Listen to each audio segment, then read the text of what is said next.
आज का जो हमारा टॉपिक है वो है ऑन पेज एसईओ।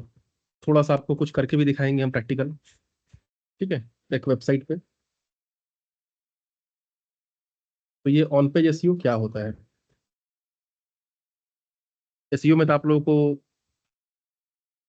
टाइप्स बताए थे। चार तरह के हम लोग समझते हैं चीजों को। On page SEO, of page SEO, technical SEO और लोकल। ठीक है, ये चार चीजों पे हमें काम करना होता है। तो लास्ट क्लास में हम लोगों ने डिस्कस किया था ऑफ पेज एसईओ के बारे में। उसके पहले लोकल एसईओ के बारे में, जिसपे Google My Business, Bing Places for Business, just style वगैरह सब कुछ हम लोगों ने देखा था कि कैसे हमें क्या क्या करना पड़ता है। अब इसके बाद ये है हमारा अभी का टॉपिक, ऑन पेज एसईओ। ये ऑन पेज एसईओ क्या होता है? ठीक है।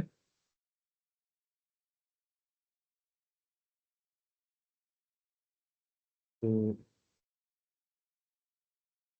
On page SEO is also known as on site SEO. एक तरह से आपको जो भी यहाँ पे काम करने हैं, अपने वेबसाइट पे आपको काम करने हैं यहाँ पे। ठीक है। यहाँ पे जो भी आपको काम करना होगा अपने वेबसाइट के अंदर काम करना है। और ऑफ पेज में क्या था? जो भी आपको काम करना है वो आपको वेबसाइट के बाहर काम करना है। ठीक है। एक वेबसाइट के अंदर और एक वेबसाइट के बाहर। तो ऑन पेज में आपको वेबसाइट के अंदर काम करना है। तो it refers to the practice. SEO एक प्रैक्टिस ही है पूरा। हम लोग कोई भी काम करते हैं वो प्रैक्टिस ही करते हैं एसईओ पे। तो it is like it refers to the practice of optimising individual web pages to rank higher and earn more relevant organic traffic from search engines. जो भी सर्च इंजिन्स होंगे वहीं तो जनरली लोग जाके सर्च करते हैं, जैसे गूगल। गूगल का सर्च, तो गूगल सर्च जो सर्च इंजिन है, तो जनरली लोग वहीं पे जाके कुछ सर्च करते हैं किसी चीज के बारे में। ठीक है। तो अब हम क्या चाहेंगे कि जो भी अगर कोई पर्टिकुलर कीवर्ड सर्च कर रहा है गूगल पे, तो अगर मान लीजिए कि वो हमारे काम से रिलेटेड हुआ, हम जो जो कीवर्ड्स पे अपने वेब पेज को, अपने वेबसाइट के किसी पेज को रैंक कराना चाहते हैं, तो इस पर्टिकुलर कीवर्ड पे हमारा वेबसाइट का जो ये पेज है वो रैंक करे। तो हमें ऑर्गेनिक ट्रैफिक जनरेट होगा। मतलब हम गूगल को या किसी को पैसा नहीं दे रहे हैं, या सर्च इंजन को हम पैसा नहीं दे रहे हैं कि तुम हमसे पैसा लो और मेरे वेबसाइट पे ट्रैफिक लेके आओ। ये पूरा का पूरा ऑर्गेनिक है। तो हम कैसे अपना किसी इंडिविजुअल वेब पेज को, व्हाट इज अ वेबसाइट? तो website is a collection of web pages. ठीक है। तो हमारे जो भी एक वेबसाइट में बहुत सारे जो पेजेस होंगे, अबाउट अस है, कॉन्टैक्ट अस है, जितने सारे हमारे प्रोडक्ट्स होंगे, हर एक प्रोडक्ट का पेज होगा। तो उसमें से किसी स्पेसिफिक प्रोडक्ट को हमें प्रमोट करना है, उसके पेज को हमें रैंक कराना है। मान लीजिए हमारा कोई एसईओ का ही प्रोडक्ट है, हम लोग क्लाइंट्स का एसईओ करते हैं। तो हम चाहते हैं कि अगर कोई इंसान गूगल पे एसईओ वगैरह सर्च कर रहा है, एसईओ सर्विसेज वगैरह, तो सबसे पहले हमारा जो पेज है एसईओ का वो पेज वहां पे रैंक करे। तो इंडिविजुअल पेज को हम लोग कैसे रैंक कराएंगे सर्च इंजन के जो रिजल्ट्स होते हैं उसमें, और कैसे ऑर्गेनिकली हम लोग ज्यादा से ज्यादा ट्रैफिक जनरेट करेंगे। So it involves. अब क्या होता है ये तो आपको समझ में आ रहा है कि ऑन पेज में ऑन साइट एसईओ है। आपको अपने इंडिविजुअल जो भी इंटरनल जो आपके वेब पेजेस हैं उनको कैसे हमें रैंक करवाना है, और ज्यादा से ज्यादा ट्रैफिक कैसे जनरेट करना है सर्च इंजिन के थ्रू। ठीक है। तो ये उसी का प्रैक्टिस है। मतलब यही हमें करना होता है ऑन पेज एसईओ। तो इसमें क्या क्या चीजें करनी होती है हमें?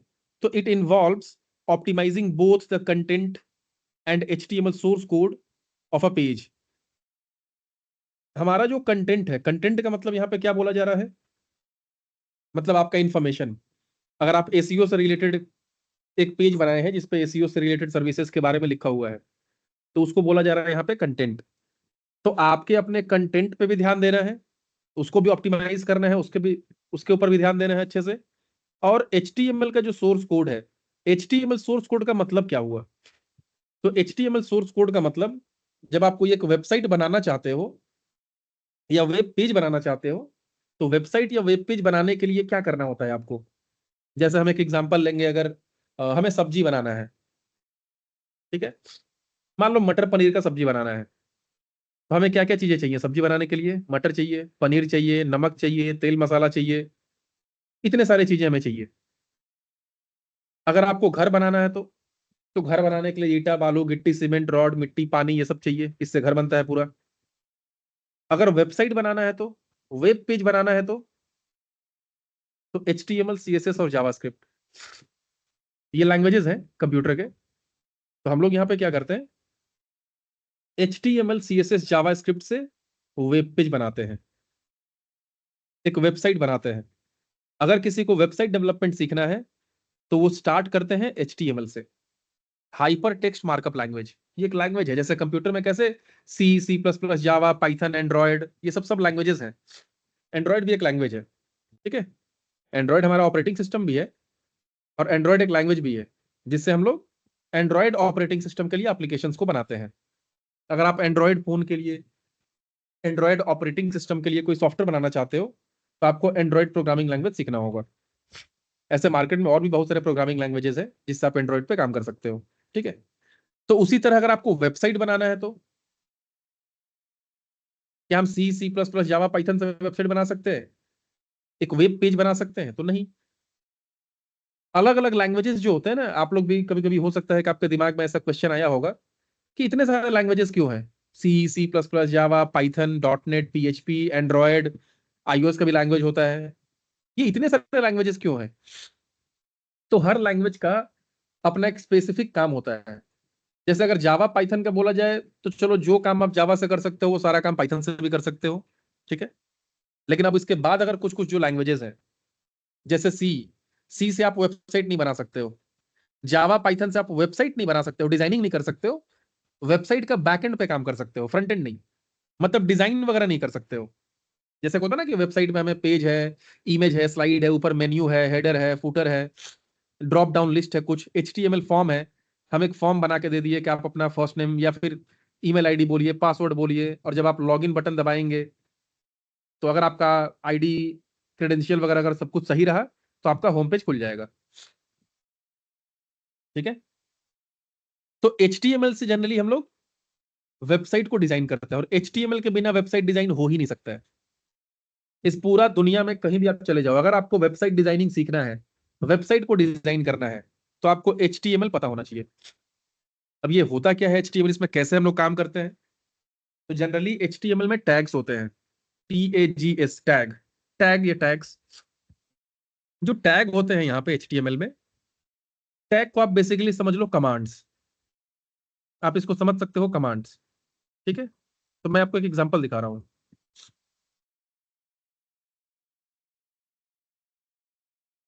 चलो एक छोटा सा एग्जांपल, कि जब हम लोग वेबसाइट एक बनाते हैं, तो कैसे बनाते हैं, एक छोटा सा एग्जांपल मैं आपको दिखाता हूँ, उसमें हेलो वर्ल्ड लिखा रहेगा, ठीक है। हमें लिखना होता है HTML। तो ये देखो, ये HTML है ओपन टैग, और ये है क्लोजिंग टैग, ओपनिंग और क्लोजिंग, इसको टैग बोलते हैं। मतलब ये एंगल ब्रैकेट के अंदर में आप HTML पे कभी भी कुछ भी काम करोगे, कोई भी सॉफ्टवेयर या वेबसाइट बना रहे हो इस पे, तो टैग्स का इस्तेमाल करोगे आप, बिना टैग का नहीं बनेगा। तो यही टैग होता है, जैसे HTML टैग। अब HTML के अंदर देखो, HTML ओपन है और क्लोज है, क्लोज का मतलब बस ये स्लैश दे दो। तो आपको HTML नहीं सीखना है, क्योंकि आपको वेब डिजाइनिंग यहाँ पे फिलहाल नहीं सिखाया जा रहा है, हम SEO पे काम कर रहे हैं। तो इसका एक बेसिक आइडिया होना चाहिए। आप ये टेंशन मत लेना कि ये HTML कमांड है, टैग है, बहुत सारे कमांड्स होंगे, 50 से ऊपर कमांड से अलग अलग कैसे हम प्रैक्टिस करेंगे, तो उतना आपको टेंशन लेना ही नहीं है। ये पूरा का पूरा HTML खेल में आपको सिर्फ दो चार कमांड पे ही काम करना है, दो चार टैग पे। आपको ये HTML पे भी काम नहीं करना है, लेकिन HTML के अंदर ही सब कुछ होता है। तो HTML के अंदर दो चीज होता है, एक होता है हेड और एक होता है बॉडी। तो हेड हो गया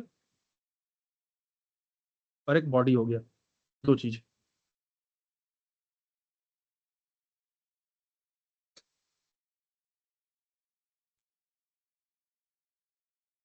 ठीक है। तो हेड हो गया और बॉडी हो गया। हेड के अंदर में होता है टाइटल। देखो टाइटल, टाइटल का मतलब जब आप कोई भी वेबसाइट खोलते हो तो ऊपर में देखना लिखा रहता है कुछ, वही है टाइटल टैब जो सबसे ऊपर रहता है। तो आप मान लो यहाँ पे हम लोग क्या लिख देते हैं, माई फर्स्ट HTML पेज या फिर वेब पेज, माई फर्स्ट वेब पेज। तो जो सबसे ऊपर रहेगा वो होता है टाइटल, और ये बॉडी क्या है, बॉडी के अंदर आप जो भी लिखोगे वो आपको वेब पेज में दिखाई देगा। तो welcome to my first web page, चलो ये लिखा मैंने, बस इतना ही छोटा सा एक बनाते हैं, बन गया वेब पेज। एक ऐसा वेब पेज जिसका ऊपर में नाम लिखा रहेगा माई फर्स्ट वेब पेज, टाइटल में जो टैब होता है ब्राउजर में, और उसके बॉडी में मतलब पेज में क्या लिखा रहेगा, welcome to my first page, first web page. इसको सेव करते हैं, कंट्रोल S। सेव करने जाएंगे तो बोलेगा कहाँ सेव करना है, तो चलो मैं डेस्कटॉप पे सेव कर देता हूँ। डेस्कटॉप पे इसका एक नाम देना होगा, तो माई वेब पेज मैंने नाम दे दिया। बस आपको इतना ध्यान रखना है कि नाम आपका मन जो देना है दे दो, लेकिन सबसे लास्ट में .html होना चाहिए। जैसे हर फाइल का, ये भी एक फाइल बन रहा है जो आप फाइल सेव कर रहे हो, तो हर फाइल का एक एक्सटेंशन होता है, उसका एक टाइप होता है। जैसे अगर किसी फाइल के लास्ट में आगे कुछ भी हो नाम, लास्ट में अगर लिखा रहे .mp3, तो आप समझ जाना ऑडियो फाइल है। अगर किसी भी फाइल के बोलिए। मैं बोल रही हूँ कि ये कौन सी कंपाइलर में आप यूज कर रहे हो, VS कोड? हाँ ये VS कोड है, ठीक है। ओके।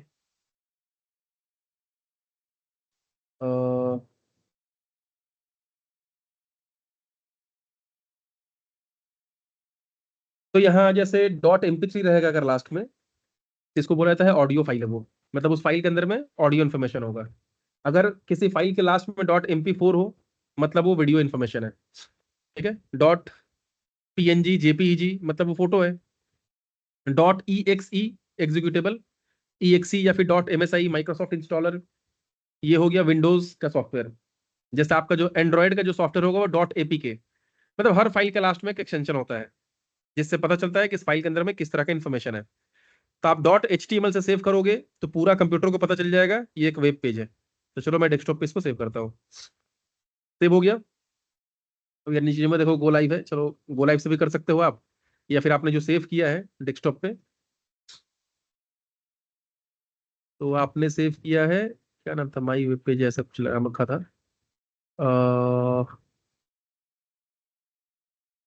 डेवलपर में माई वेब पेज .html यही था ना। इसको डबल क्लिक करो, बाय डिफॉल्ट ये ब्राउजर में ओपन होगा, दिखाई दे रहा आपको ऊपर में लिखा हुआ माई फर्स्ट वेब पेज, यही था टाइटल। आपने टाइटल टैग में, टाइटल कमांड के अंदर आप जो भी लिखोगे वो आपको ऊपर दिखाई देगा, ठीक है। और इसके नीचे ये जो आपने बॉडी में लिखा था वो आपको यहाँ दिखाई देगा, देखिए। आपने जो टाइटल में लिखा था वो आपको ऊपर यहाँ दिखाई देगा। यहाँ पे भी लोगो आता है बहुत सारे कंपनी का, जैसे google.com खोलिए, ये देखिए गूगल का लोगो आ रहा है। आप चाहो तो ये टाइटल है ना हमारा माई फर्स्ट वेब पेज लिखा हुआ, लेकिन उसके पहले ग्लोब का साइन आ रहा है, बट हमें यहाँ पे इमेज चाहिए, तो उसके लिए भी एक लिंक नाम का टैग होता है जो हमें यूज करना होगा, लिंक करना होगा वहां पे, ठीक है। तो बहुत सारी चीजें हैं, लेकिन हमें तो उतना डिटेल में नहीं जाना है एसईओ के लिए। एसईओ के लिए हमें वेबसाइट डिजाइनिंग नहीं सीखना है एक्चुअली, बस एक वेबसाइट जो बनता है उसके अंदर में एक टैग है, वही टैग के बारे में हमें पता होना चाहिए, जिसको बोलते हैं मेटा टैग, और टाइटल वगैरह है, ठीक है। तो यहाँ लिखा हुआ है welcome to my first web page, चलिए कुछ और लिख देते हैं। अब इसको हम एंटर किए, यहाँ लिखते हैं कि how are you today, control S से सेव कर दिया मैंने। अब आप जाओ पेज में, तो देखना ये एक ही लाइन में आएगा, हमने यहाँ पे एंटर मारा है, कंट्रोल R से रिफ्रेश, रीलोड, ये एक ही लाइन में आ रहा है, क्यों? इसको आपका एंटर वगैरह कुछ नहीं पता है, इसको एंटर मतलब न्यू लाइन, न्यू लाइन के लिए भी इसको कमांड लिखना पड़ता है, टैग, ठीक है। इसको आपको एक टैग देना पड़ेगा, टैग का नाम क्या है, BR। तो यहाँ जाओ, BR, BR कहीं भी लिख सकते हो आप, यहाँ लिखो या यहाँ लिखो, कहीं भी लिख दो, यहाँ पे कितना भी आप एंटर कर दो, कोई फर्क नहीं पड़ता है, वो एक ही बार लेगा। मतलब एंटर से नहीं ले रहा, हमने BR लिखा ना, BR मतलब ब्रेक, ब्रेक लाइन, BR से वो नीचे आता है, आप कितना भी एंटर कर दो, इसको कोई फर्क नहीं पड़ता है। 2 बार बियर लिख दो तो देखिए 2 बार नीचे आ जाएगा, है ना। एक बार यहां से नीचे आया और एक बार यहां से नीचे आया। बाई डिफॉल्ट ये एक स्पेस ले रहा है। आपको मल्टीपल स्पेस चाहिए तो मान लो यहाँ पे बहुत सारे स्पेस दे दिए, हाउ आर के बाद यू से पहले, कंट्रोल आर रिफ्रेश, कोई फर्क नहीं पड़ा इसको। एक स्पेस ये बाई डिफॉल्ट लेगा। अगर एक से ज्यादा चाहिए तो वहां भी कमांड, स्पेस के लिए भी कमांड होता है, एक स्पेस ले सकता है वो। क्या कमांड है? एंड एनबीएसपी सेमीकोलन, मतलब एक स्पेस लेगा। देखो लिया एक एक्स्ट्रा। फिर से एंड एनबीएसपी सेमीकोलन, फिर से एंड एनबीएसपी सेमीकोलन। एनबीएसपी का मतलब स्पेस लेगा, देखिए जितना आप दे रहे हो। तो थोड़ा सा समझने में इसको टाइम लगता है, और ये तो सिर्फ एचटीएमएल है, सिर्फ एचटीएमएल से वेबसाइट बनता नहीं है। एचटीएमएल के बाद अगर आपको अच्छा लुक चाहिए तो उसके लिए सीएसएस होता है, जैसे 3D वगैरह में अच्छा डिजाइन, कलर कॉम्बिनेशन, बहुत सारी चीजें हैं, ग्रेडियंट वगैरह अगर आपको यूज करना है तो उसके लिए सीएसएस पढ़ना पड़ेगा। अब उसको डायनेमिक बनाने के लिए जावास्क्रिप्ट पढ़ना होगा। तो हमें तो डेवलपर बनना नहीं है, हमें तो एसईओ पे काम करना है, हमें तो मार्केटिंग में काम करना है। तो उतना डिटेल में हमें नहीं जाना है, हमें बस उतना ही पढ़ना है इसमें जितना का हमको जरूरत है, जितना ऑन पेज एसईओ करने के लिए हमें जरूरत पड़ेगा। ठीक है, एसईओ करने के लिए जितना जरूरत पड़ेगा। तो हमें इतना से मतलब नहीं है। हमें मतलब क्या है इस टाइटल वाले से, कि आपका टाइटल जो है ना, टाइटल में भी आपका कीवर्ड होना चाहिए। ये जो वेब पेज है, वेब का पेज का जो टाइटल है, इस टाइटल में भी हमारा कीवर्ड होना चाहिए, जिस कीवर्ड पे हम रैंक कराना चाहते हैं। इस फाइल को जब आप सेव कीजिएगा तो ये जो नाम लिखा है ना हमने कि माई वेब पेज, ये नाम में भी आपका कीवर्ड होना चाहिए। क्योंकि जब हम लोग इस फाइल को यहाँ पे ओपन करेंगे तो यहाँ क्या लिख रहा है? My web page dot H T M L. लेकिन जब ये वेबसाइट रहेगा तो क्या होगा? abcd.com/myWebPage.html। तो माई वेब पेज नहीं, अगर लिखना चाहते हैं कि ई कॉमर्स स्ट्रैटेजी फॉर 2025, तो हम यहाँ पे लिखेंगे e commerce hyphen strategy hyphen for hyphen 2025.html। तो हम चाहते हैं कि अगर कोई ई कॉमर्स स्ट्रैटेजी वगैरह लिखे 2025 में क्या होना चाहिए ई कॉमर्स बिजनेसेस को प्रमोट करने के लिए, तो उस पर हम लोग एक ब्लॉग लिख रहे हैं, एक पेज बना रहे हैं। तो उस पेज के यूआरएल में भी, ये जो यूआरएल होता है एड्रेस, उस यूआरएल में भी आपका कीवर्ड होना चाहिए, आपके टाइटल में भी आपका कीवर्ड होना चाहिए। ठीक है, टाइटल के बाद ही, इस हेड के अंदर में टाइटल है, इसके बाद ही आप एंटर कीजिए। एक मेटा होता है, ठीक है, मेटा टैग। तो देखिए कुछ कुछ टैग को हम लोग ओपन करते हैं तो क्लोज करना होता है। अगर आप क्लोज नहीं करोगे तो क्या होगा? जैसे मान लीजिए मुझे लिखना है ये फर्स्ट को बोल्ड लिखना है, तो इसको बी टैग, बी स्टार्ट किए और फर्स्ट के बाद बी को क्लोज कर दिए। तो बी का मतलब होता है बोल्ड। तो बी के अंदर में जिस चीज को लिखोगे वो बोल्ड हो जाएगा। ये देखिए फर्स्ट बोल्ड हो गया ना, दिखाई दे रहा, बोल्ड है। ठीक है, फर्स्ट ये जो है ये बोल्ड है। आई से इटालिक, यू से अंडरलाइन, बी से बोल्ड, सुपर स्क्रिप्ट, सब स्क्रिप्ट, कैसे होता है, पावर और बेस, सब कुछ के लिए यहाँ पे टैग है। तो कुछ टैग को हमें ओपन करना होता है तो क्लोज भी करना होता है। क्यों? क्योंकि यहां से ओपन करेंगे तो काम करना स्टार्ट कर देगा, और क्लोज नहीं करोगे तो आप क्या होगा? देखो क्लोज मत करो आप, बी स्टार्ट किया तो सबको बी कर दिया, उसके बाद से मैंने जहां स्टार्ट किया वो सबको बी करना चालू कर देगा, रुकेगा ही नहीं। और क्लोज कर दोगे मतलब बोलोगे भाई रुक जाओ अब, बस इतना ही दूर तक तुम्हारा काम था। तो कुछ टैग ऐसे होते हैं जिन्हें आपको ओपन भी करना होता है, क्लोज भी करना होता है। और कुछ टैग ऐसे होते हैं जिसे आप सिर्फ ओपन करते हो, क्लोज नहीं करते हो। जैसे एग्जांपल, ये बी आर आपने सिर्फ ओपन किया, सो क्लोज करने की जरूरत नहीं है। एक आईएमजी होता है, अगर आप यहाँ पे इमेज वगैरह इंसर्ट करना चाहते हो तो आईएमजी से कर सकते हो। तो कभी फ्यूचर में आगे देखा जाएगा, 1 महीने बाद अगर हमें जरूरत पड़ा कि चलो एचटीएमएल भी सीखना है, वेबसाइट डिजाइनिंग वगैरह, तो सीखा जाएगा। तो जैसे उसी तरह एक मेटा टैग होता है, तो मेटा को हम ओपन करते हैं बट क्लोज नहीं करते हैं। ये एचटीएमएल में ही है, जो एचटीएमएल लैंग्वेज को बनाया गया है उसमें है कि कुछ टैग ऐसे हैं जिनको आप ओपन करोगे तो आपको क्लोज करना होगा, और कुछ टैग ऐसे हैं जिनको आप ओपन करोगे बट क्लोज करने की जरूरत नहीं है। ठीक है, तो जिस टैग को ओपन भी करना होता है और क्लोज भी करना होता है उसे हम बोलते हैं container tag, because it contains something, it is containing something, इसके अंदर में कुछ है, कंटेनर टैग। और जिस टैग को ओपन करना होता है, क्लोज नहीं करना होता है, उसको बोलते हैं एम्प्टी टैग। एम्प्टी, खाली, EMPTY। तो ये एम्प्टी टैग है, ये कंटेनर टैग है। ठीक है, तो हमें क्या क्या जरूरत है इसमें, कौन कौन से टैग पे काम करना होता है एसईओ वगैरह वगैरह हम काम करना चाहते हैं तो टाइटल आपको याद होना चाहिए कि टाइटल के अंदर में जो भी लिखेंगे वो ऊपर में नाम हो जाएगा। ठीक है, इस फाइल को जब आप सेव करोगे तो सेव करते समय इसका फाइल का जो नाम होगा उसमें भी आपका कीवर्ड होना चाहिए, जिस कीवर्ड पर आप इसको रैंक करवाना चाहते हो। उसके बाद एक मेटा टैग होता है। तो एक होता है टैग और एक होता है टैग का एट्रीब्यूट। एट्रीब्यूट का मतलब, चलो समझाते हैं उसको भी। यहाँ बीआर से नीचे आ गए, चलो हम लोग यहाँ पे करते हैं इनपुट।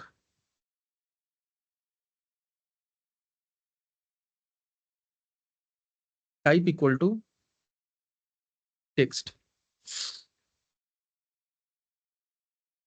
इनपुट बॉक्स बन गया, जब आप कुछ लिखोगे तो दिखाई देगा यहाँ पे। और वही input type equal to password लिख दो।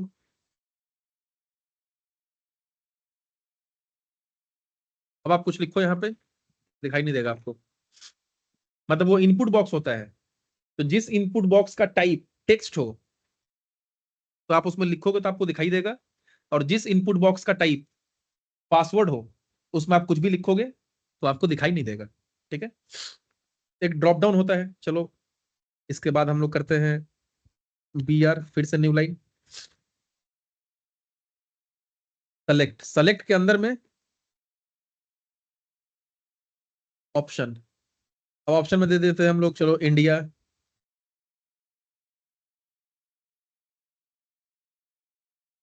दूसरा ऑप्शन में USA।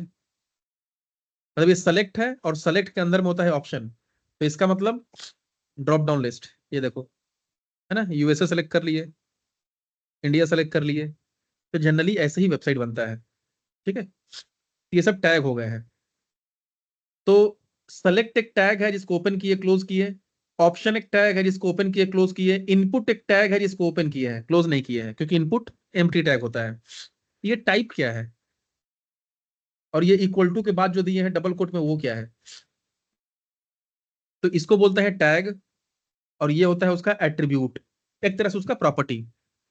कि जैसे इनपुट तो होगा लेकिन वो किस टाइप का इनपुट होगा, तो टेक्स्ट होगा कि पासवर्ड होगा, रेडियो होगा, क्या होगा, बटन होगा, क्या होगा, वो बहुत तरह का होता है यहाँ पे। ठीक है, चेकबॉक्स होगा जो कैसा वो टिक करते हैं, डेट टाइम होगा। तो इसको बोलते हैं टैग और इसको बोलते हैं एट्रीब्यूट। एक जो मेटा टैग होता है ना, मेटा टैग में हमें दो चीज सीखना होता था पहले, मेटा टैग और उसका एक एट्रीब्यूट होते थे, मेटा डिस्क्रिप्शन और मेटा कीवर्ड्स। ठीक है, तो चलिए उसको समझते हैं। Gemini, explain me meta tag और SEO and its attribute, keywords and description. तो what are meta tags? Meta tags are snippets of text that describe a page content। अब देखिए ये बहुत इंपॉर्टेंट चीज है। गूगल जो है, अगर मान लीजिए हमारा एक वेब पेज है, तो क्या गूगल हमारे वेब पेज का हर एक कंटेंट को रीड करेगा? उतना उसके पास समय है? या फिर उसका डेटाबेस में वो कितना स्टोर करेगा? डेटाबेस भी तो कॉस्टली होता है ना। आपका एक पेज है और आप अपने पेज में 10,000 वर्ड लिखे हो कुछ ना कुछ, कोई कोई अपना वेब पेज में मतलब स्क्रॉल करते जाओ करते जाओ करते जाओ करते जाओ, 20,000 50,000 वर्ड लिख दिया है, तो क्या सारा वर्ड को गूगल देखेगा कि इसमें क्या लिखा गया, उसको मीनिंग को समझने का कोशिश करेगा? तो नहीं। उतना करेगा तो दुनिया में करोड़ों वेबसाइट है, कितना करेगा, वो पागल हो जाएगा। और पागल के क्या होगा, वो कितना डेटा स्टोर करेगा? ऐसा थोड़ी है कि कुछ भी कर दो स्टोर, फालतू का मेमोरी स्पेस वेस्ट करो, फ्री का पैसा देते रहो। वो कुछ कुछ इंपॉर्टेंट इंपॉर्टेंट चीजें हैं जिन पे वो फोकस करता है, वो ध्यान देता है। सबसे पहला, टाइटल। टाइटल में आपका क्या कीवर्ड लिखा हुआ है, टाइटल से ही पता चल जाएगा कि इस वेब पेज में क्या है, किस तरह का कंटेंट है। तो आपको टाइटल ध्यान देना है, उसमें वो कीवर्ड होना चाहिए। ठीक है, ऐसा कुछ टाइटल दीजिए जिससे पता चले कि इस पेज में क्या कंटेंट है, किस टाइप का कंटेंट है। दूसरा मेटा टैग। मेटा टैग में क्या होता है कि डिस्क्राइब अ पेजेस कंटेंट। आपका एक पेज है, उसमें आपने 10,000, 20,000, 50,000, लाखों वर्ड लिखा है आपने, तो क्या गूगल वो लाखों वर्ड को जाके पहले चेक करता है क्या? उसके बाद वो एसईओ करता है, उसको रैंक करवाता है? नहीं कर पाएगा वो चेक उतना। आप गूगल को अपना पूरा पेज का कंटेंट के बारे में शॉर्ट में बता देना चाहते हो, कैसे बताओगे? वही मेटा डिस्क्रिप्शन से। मेटा का जो डिस्क्रिप्शन है, उस डिस्क्रिप्शन में जैसे आपने यहां पे लिखा है एचटीएमएल में क्या होता है, जैसे मेटा हम लोगों ने लिखा लिखा था ना हम लोगों ने मेटा, तो यहां मेटा कैर सेट नहीं, मेटा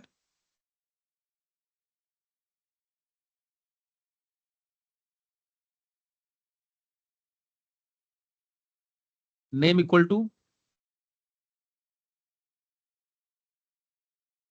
डिस्क्रिप्शन। ठीक है, और एक चलते हैं meta name equal to keywords. Meta name equal to author. ठीक है, ये तीन चीज देखिए। मेटा नेम डिस्क्रिप्शन का मतलब क्या हुआ? तो मेटा नेम एट्रीब्यूट है, और देखिए content equal to content equal to content equal to name equal to name equal to name equal to.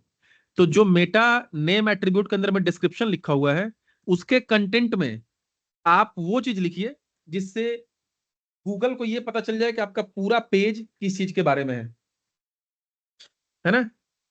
आपका जो वेब पेज है, उस वेब पेज में हो सकता है कि आप एसईओ के बारे में लिख रहे हो, एसईओ क्या है आप लोगों को ये समझाना चाहते हो उस वेब पेज से। तो यहां पे आप लिख दोगे उसी को शॉर्ट में, जो आपने 10,000 वर्ड में लिखा है, उसी को आप शॉर्ट में 20 वर्ड, 30 वर्ड, 50 वर्ड में लिख दो। तो गूगल हर वेब पेज का मेटा नेम जो डिस्क्रिप्शन होता है ना, उसका कंटेंट को रीड करता है, उसी से वो समझने का कोशिश करता है कि पूरा पेज के अंदर में क्या लिखा हुआ है, किस चीज के बारे में लिखा हुआ है, क्या क्या चीज लिखा हुआ है। इसका मतलब कि जो जितना भी वेब पेज आपका होगा, अबाउट अस, कॉन्टेक्ट अस, आपके 10 प्रोडक्ट हैं, प्रोडक्ट 1 तो उसका पेज में भी मेटा डिस्क्रिप्शन कंटेंट होना चाहिए, प्रोडक्ट 2 उसमें भी मेटा डिस्क्रिप्शन कंटेंट होना चाहिए। तो चलिए इसका एग्जांपल देखते हैं हम लोग। flipkart.com। चलो फ्लिपकार्ट पे किसी प्रोडक्ट को क्लिक करते हैं, जैसे ये एक प्रोडक्ट है, कहाँ गया, चलो किसी पहले कैटेगरी में चलते हैं, यूएस पोलो। चले, तो ये हो गया प्रोडक्ट, ये एक प्रोडक्ट है ना। चलो उस पर right click, view page source. पूरा दुनिया में कोई भी वेबसाइट हो, उसका राइट क्लिक करके व्यू पेज सोर्स करना है, वो आपको सोर्स कोड दिखाएगा, ये देखिए। तो इसका टाइटल में चलिएगा, लाइन रैप कर दिए, तो मेटा नेम ट्विटर दिखा रहा है यहाँ पे। मेटा नेम डिस्क्रिप्शन खोजिए, तो ये देखिए मेटा नेम डिस्क्रिप्शन। अच्छा, ये तो ट्विटर का डिस्क्रिप्शन है। चलिए कंट्रोल एफ से फाइंड करते हैं, नेम इक्वल टू डिस्क्रिप्शन।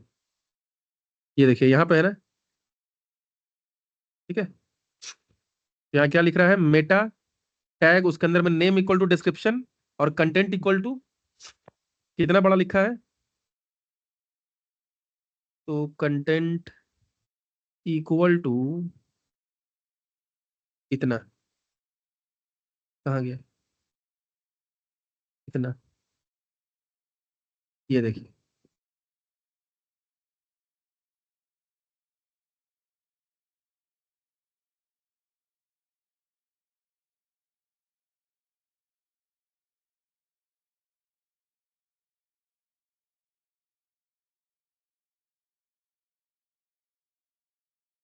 तो यहाँ पे है फेसबुक के जितने सारे प्रोडक्ट्स हैं, अब ये है पेज एक्चुअल, तो इसमें इतना सारा डिटेल लिखा हुआ है इस प्रोडक्ट के एक्चुअली बारे में, बैंक ऑफर से लेके प्रोडक्ट डिटेल से लेके टाइप क्या है, स्लीव क्या है, फिट क्या है, इसका रेटिंग रिव्यू, इतना बड़ा पेज है। अब इसके बारे में ये टोटल समझने जाएगा तो टाइम लगेगा, एक एक चीज अब गूगल रीड नहीं करेगा। वो कोशिश क्या करता है कि आप उसको, उसका भी तो एक सिंटैक्स, उसका एक फॉर्मेट है, कुछ तरीका है कि आपके पेज को समझने का वो कोशिश करेगा। तो वो क्या बोल रहा, आप मेटा जो डिस्क्रिप्शन है ना, उसके कंटेंट में उस पूरा पेज के बारे में लिख दीजिए। तो यहां पे क्या लिखा हुआ है, arrow sport solid main polo neck blue T shirt by arrow sport solid main polo neck blue T shirt, ये लिखा हुआ ना इतना, ओनली ₹1299, ये पूरा लिख दिया।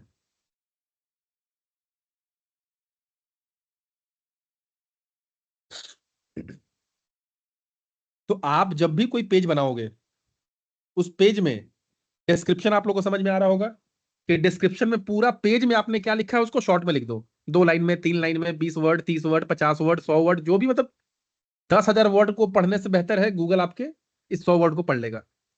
बहुत सारे लोग तो मेटा डिस्क्रिप्शन छोड़ ही देते हैं, छोड़ना नहीं है, मेटा डिस्क्रिप्शन आपको जरूर देना है। ये क्या बोल रहा है कि they are placed in head section of HTML document. ये जो मेटा टैग होते हैं उसको हेड के अंदर डालना है आपको, ठीक है।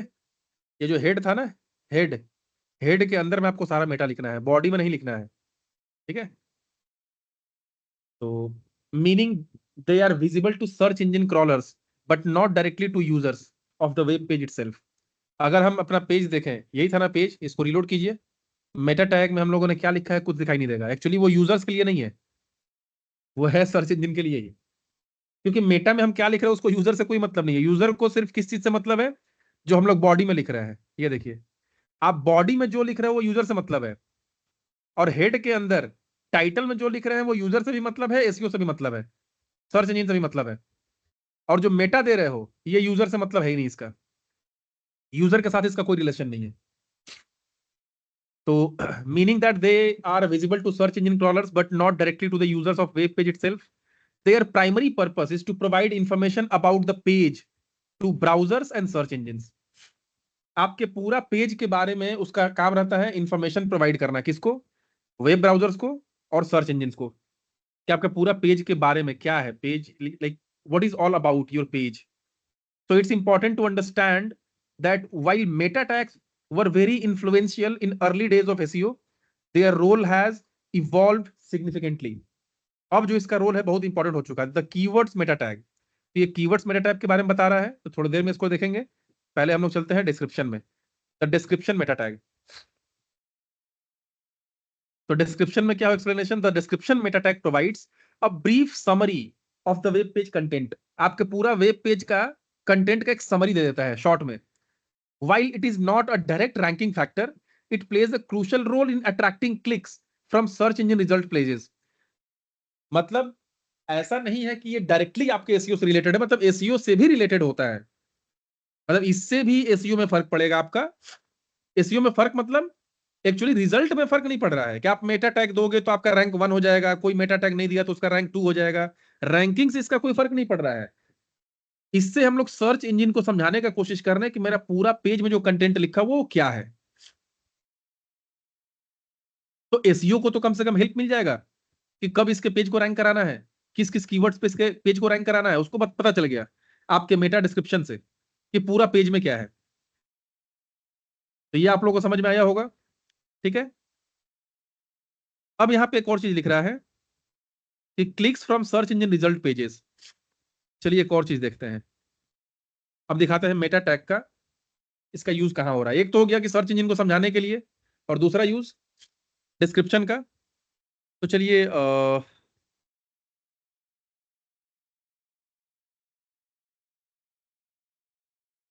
डेटा साइंस कोर्स हम लोग सर्च करते हैं गूगल पे, ठीक है।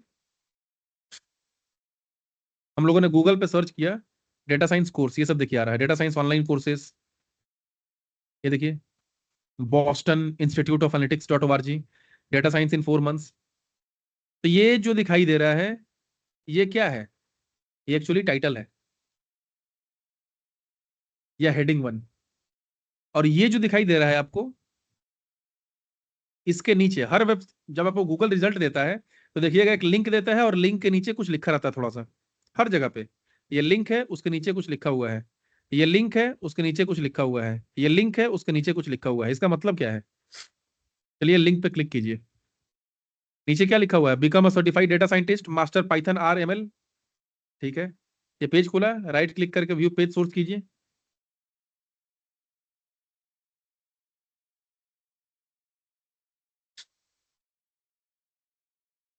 मेटा नेम में डिस्क्रिप्शन है, ठीक है। डिस्क्रिप्शन के कंटेंट में क्या लिखा हुआ है? यही डिस्क्रिप्शन कंटेंट में क्या लिखा हुआ है? Become a certified data scientist, master python RML, यही था ना? Become a certified data scientist, master R python. मतलब कि जब सर्च इंजन में आपका रैंक करेगा तो वहां पे ये जो दो दो लाइन लिखा रहता है हर किसी का, ये दो लाइन वही वाला लिख रहा है जो आपने मेटा डिस्क्रिप्शन के कंटेंट में दिया है। ये वेबसाइट खोलिए, लगभग आप लोगों को समझ में आ रहा होगा ये चीज।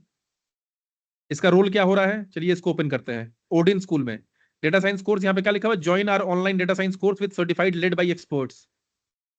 ये पेज खुला, right click, view page source.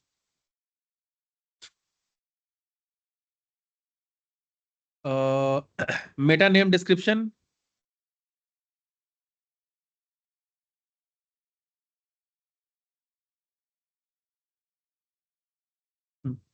Meta name description यहाँ पे दिखाई दे रहा है आपको, लाइन नंबर 6 में। और कंटेंट में क्या लिखा हुआ है? Join our online data science course with certification led by experts with 2 years of placement assistance. यही लिखा हुआ था ना? अब एक बार आप लोग थोड़ा सा रिस्पॉन्स कीजिए, ये समझ में आ रहा है कि इसका यूज क्या हो रहा है सर्च इंजन रिजल्ट पेज में? तो अगर आप मान लो कि बहुत बड़ा कुछ लिख दिए तो ऐसे आएगा, कुछ दूर तक जाएगा, फिर लास्ट में डॉट डॉट डॉट डॉट। तो यहां पे एक्चुअली हम लोग को मेटा डिस्क्रिप्शन में क्या देना पड़ता है? अपने पूरे पेज के बारे में शॉर्ट में लिख दीजिए। और यहां पे आप जो भी लिखेंगे, जब सर्च इंजन में आपका रिजल्ट आएगा, सर्च इंजन के रिजल्ट्स में जब आपका नाम आएगा, तो आपके टाइटल के नीचे ये चीज लिखा रहेगा। जैसे हमने ऑडिन स्कूल खोला,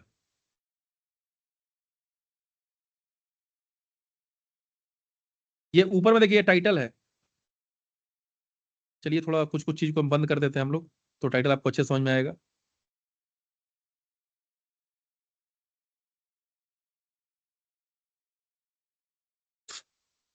ये जो टाइटल थोड़ा सा नजर आ रहा है, वहां पे माउस लेकर रखिए। क्या दिखाई दे रहा है? Data science course, live course with job assistance, दिखाई दे रहा है? वही चीज यहां था। डेटा साइंस कोर्स, पाइप का sign, live course with job assistance. मैंने बोला ना कि ये टाइटल है। पेज के आप जो टाइटल में लिखते हो वो यहां दिखाई देगा, उसके मेटा डिस्क्रिप्शन के कंटेंट में जो लिखोगे वो आपको यहां दिखाई देगा। और ये एक्चुअली इस पेज का जो URL है वो है, इस पर क्लिक करोगे तो ये पेज खुल जाएगा। ये है डिस्क्रिप्शन का काम, ठीक है।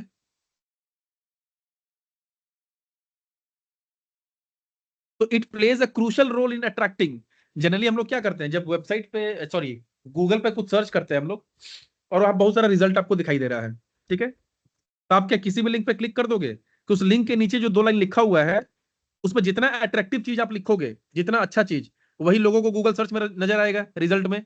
हो सकता है कि उसको देख के लोग क्लिक करें कि भाई यहाँ पे तो बहुत अच्छा चीज लिखा हुआ है, ठीक है। तो ये था डिस्क्रिप्शन। तो सर्च इंजन को हमारे पेज के कंटेंट को समझाने में भी हेल्प करता है ये। और दूसरा, जब सर्च इंजन रिजल्ट पेजेस में हमारा रिजल्ट आता है, तो वहां पे भी जो हम लोग टाइटल देते हैं वहां पे दिखाई देता है लिंक के रूप में।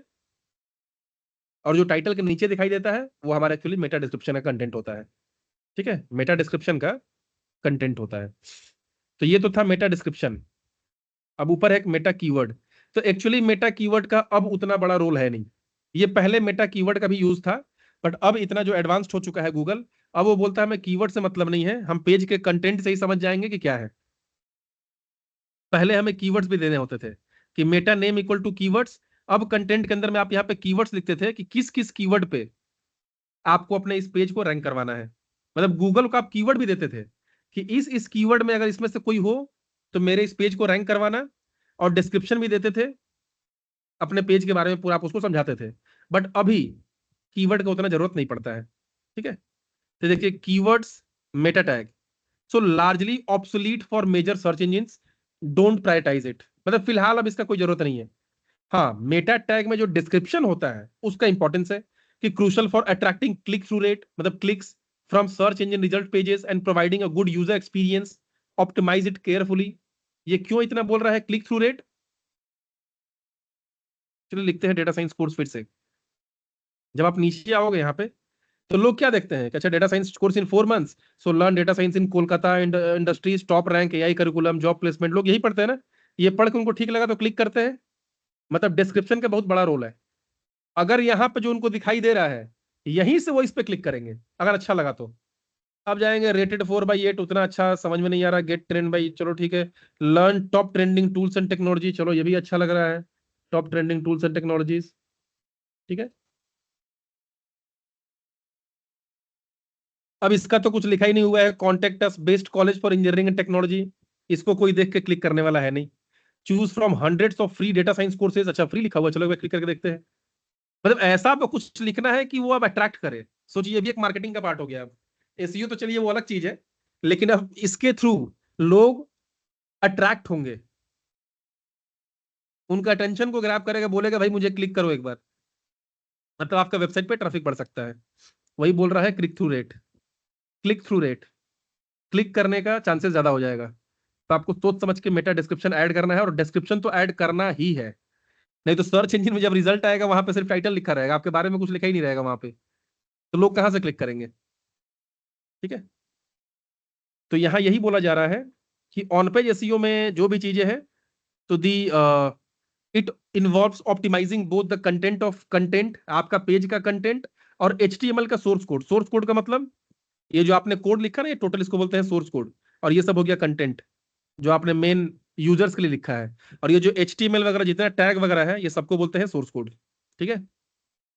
Of a page as oppose to off page SEO which focuses on external signals like backlink, तो वो बैकलिंक पे फोकस करता था ऑफ पेज एसईओ, ये आपका सोर्स कोड और कंटेंट पे फोकस करता है आपके पेज के। तो the ultimate goal of on-page SEO is to make it easy as possible for both search engines and users, दोनों के लिए ही। So understand सर ये core components। अब इस पे क्या है कि content quality and relevance, so this is the most crucial on-page SEO factor, your content must be high quality and informative, provide clear answers, matches user search intent। अब user ने search किया कि अबाउट एसईओ, और आपने Meta tag में भी, Meta description में content में लिखा है अबाउट एसईओ, लेकिन जब पेज खुल रहा है तो वहां दिया हुआ है पोकरबाजी खेलना है तो इस ऐप को तुरंत इंस्टॉल कीजिए। अब ये उल्टा सीधा आपने दे दिया। आप लोग शायद फेसबुक वगैरह पे भी ये सब प्रॉब्लम्स अभी फेस कर रहे होंगे। कोई इंसान क्या करेगा, फोटो लगाएगा कुछ और, जब उस पर क्लिक करोगे तो वो क्या करेगा, वो बोलेगा इस सॉफ्टवेयर को इंस्टॉल करो। मतलब वो रेलेवेंस गड़बड़ हो जाएगा, पूरा वहां पर रिलेटेड रहेगा ही नहीं। तो यूजर का जो इंटेंट है, यूजर जिस लिए आपका वेबसाइट खोल रहा है वैसा कंटेंट होना चाहिए। लोग आपके पेज पे आके रुके, बाउंस रेट जितना कम से कम हो। बाउंस रेट का मतलब आपके पेज पे कोई आया आया और 4-5 सेकंड में बंद कर दिया पेज को, बोला नहीं नहीं काम का चीज नहीं है, तुरंत बाउंस हो गया ना। बाउंस रेट बहुत कम होना चाहिए, उससे एसईओ पे फर्क पड़ता है। सिर्फ लिंक क्रिएट करने से नहीं, आप ट्रैफिक जनरेट कर रहे हो, हजारों लोग आपके पेज पे आ रहे हैं, लेकिन आ रहे हैं और विद इन 5 to 10 सेकंड वो निकल जा रहे हैं। अब गूगल क्या देखेगा, इसका पेज का कंटेंट ठीक नहीं है, कोई भी आता है तुरंत निकल जाता है। या तो पेज का कंटेंट ठीक नहीं होगा, या फिर वो इस तरह से सजा के रखा होगा, डेकोरेट किया होगा कि पहले फोटो वोटो उसको कंटेंट मिल ही नहीं रहा होगा। मतलब आपका वेब पेज एक्चुअली ठीक नहीं है। बाउंस रेट आपका बहुत ज्यादा है, तुरंत लोग आ रहे हैं बाउंस कर जा रहे हैं, वहां से निकल जा रहे हैं, उस पर रुक ही नहीं रहे हैं। और कोई ऐसा एक वेब पेज बनाया, ऐसा कंटेंट वगैरह डिजाइन अच्छे से किया कि कोई भी इंसान आ रहा है तो कम से कम 10 मिनट 15 मिनट उसको पढ़ रहा है, रीड कर रहा है, स्टडी कर रहा है, उस पेज पे शायद कुछ लिंक था, उस पर क्लिक करके फिर दूसरे पेज पे जा रहा है। ये चीज गूगल को बहुत अच्छा लगता है कि अगर किसी के पेज पे कोई आकर रुका, इसका मतलब कि उसको इन्फॉर्मेशन मिल रहा है, कुछ वैल्यूएबल कंटेंट है उसके लिए। And offers comprehensive information, thin content lacking depth और value is penalised by search engines. मतलब यहाँ पे बोल रहा हूं आपका कंटेंट हाई क्वालिटी का होना चाहिए और इन्फॉर्मेटिव होना चाहिए, ठीक है। Next, unique, avoid duplicating content. Google duplicate को हमेशा अवॉइड करता है। आपने जो कंटेंट लिखा है वही कंटेंट एग्जैक्ट आपने कॉपी पेस्ट किया कहीं से, तो गूगल को पता है कि ये सेम कंटेंट तो उस वेबसाइट पे भी है, और वो वेबसाइट पे मैंने पहले इस कंटेंट को देखा था, इस वेबसाइट पे मैं अभी देख रहा हूं इस कंटेंट को, इसका मतलब ये वेबसाइट ओनर जो है ये जरूर कहीं ना कहीं से कॉपी पेस्ट मारा है। तो avoid duplicate content from other sources both on your own site and from external website. ऐसा भी मत कीजिएगा कि आपके एक पेज है उसमें कोई कंटेंट है, उसी कंटेंट को कॉपी पेस्ट करके आप दूसरे पेज में डाल दिए, तो आपका 4-5 पेज है और पांचों में एक ही कंटेंट है। ये भी आपको नहीं करना है। आपके हर पेज में यूनिक कंटेंट होना चाहिए, आपके हिसाब से भी, आपके वेबसाइट से भी यूनिक होना चाहिए, और बाहरी वेबसाइट से भी यूनिक होना चाहिए। मतलब आपका यही कंटेंट आपके वेबसाइट पे दूसरे जगह पे भी अवेलेबल नहीं होना चाहिए, और किसी दूसरे वेबसाइट पे भी अवेलेबल नहीं होना चाहिए। पूरा दुनिया में आपका कंटेंट यूनिक होना चाहिए। ठीक है। एंगेजिंग, ऐसा कंटेंट लिखिए यूजर्स एंगेज हो, मतलब आए तो टिके उस कंटेंट पे, भाग नहीं जाए तुरंत। ठीक है। तो keep users on the page longer, यही बोल रहा ना कि आप ऐसा कुछ कंटेंट लिखिए जिससे यूजर्स आए तो पेज पे रुके, आए तुरंत भाग गए तो ये गूगल को ठीक नहीं लगेगा। ठीक है। तो विच सेंड्स पॉजिटिव सिग्नल, अगर कोई ज्यादा देर तक आपके पेज पे रुकता है तो which sends positive signal to search engines. This includes using diverse content from text, images, videos, infographics, बहुत तरह का है, वीडियो देख के कोई रुका, इमेज देख के रुका। ऐसा कंटेंट लिखना है जो रुके लोग। User friendly, easy readable and scannable with clear heading, short paragraph, bullet points and other visual elements. आप लिखते जा रहे हो लिखते जा रहे हो, अगर मान लीजिए कि 1 नंबर 2 नंबर पॉइंट लिखना है तो कम से कम 1 2 3 4 वहां पे दे दो, बुलेट्स दे दो, नंबरिंग दे दो, वहां पे 1 2 3 4 कर दो। 1 नंबर के अंदर में A, 1 के अंदर में B, 1 के अंदर में C। मतलब थोड़ा सा अच्छा लगना चाहिए, प्रेजेंट कर रहे हो आप किसी को कोई चीज, इन्फॉर्मेशन को, तो इन्फॉर्मेशन को प्रेजेंट करोगे तो अच्छे से करो, डिजाइन बना के। ठीक है। बुलेट पॉइंट्स का यूज करना है, पैराग्राफ्स का यूज करना है, क्लियर हेडिंग देना है कि इसके अंदर में ये चीज है, मतलब अच्छे से लोग पढ़ सके, कैसे बुक वगैरह में रहता है किताब में। ठीक है। Authoritative and trustworthy, it demonstrates experience, expertise, authoritativeness and trustworthiness in the subject matters. So this is particularly important for your money your life topic।